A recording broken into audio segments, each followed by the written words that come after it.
Hello and welcome back. This particular video, we are going to talk about heading tags. As you know, whenever you create a blog post or a landing page or a website, you'll notice that the headings at the very top tend to be very, very big, right? So that's what we're going to talk about, is that particular tag. Now, that particular tag, you'll oftentimes people say H1 tags, H2 tags, H3, and more.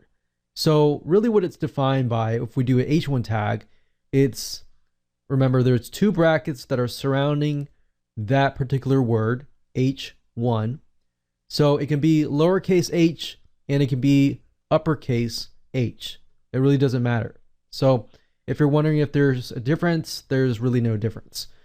So you start that tag out. So you open the tag up and now you can put the word. So this is going to be your headline, your heading, the big word title, whatever you want it to be.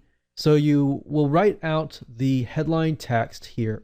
And when it's time to close that down, remember, it's going to be H1, except the end tag is going to have a slash right before the word. So if I minimize this, that's what it looks like. So H1, the actual text, and then you close it out by doing H1, but a slash right before here. So bracket slash and then the word. So that's what a H1 tag or headline tag is.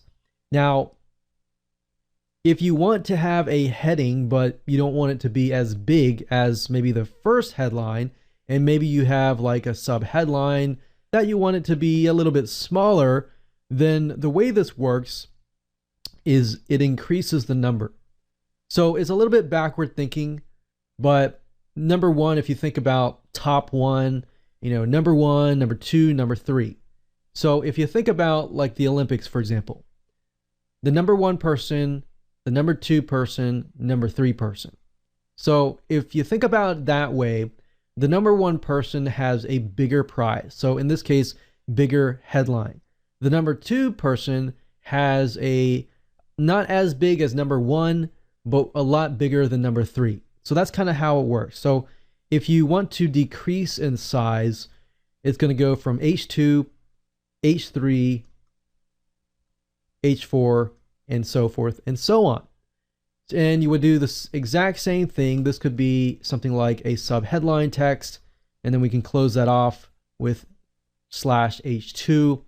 And this could be something like a sectional headline, and we close it off in H3. So as the number gets bigger, the heading gets smaller, but it's still a headline. Now, when Google comes along, for example, and they read these headlines, they say, okay, this is a headline. This is a headline. This might be not as important as this headline. We don't know exactly, but that's what we've seen. Now, if you go back over to Composer and apply this knowledge that I have taught you, so we'll go here, we'll create a blank page. So besides the title, what we're going to do is we're going to go down here and I'm going to say headline text. Now, what I'm going to do is under body text drop down here, click on that and you're going to see heading 1, 2, 3, 4, 5, 6. So obviously the main big headline is going to be H1, right?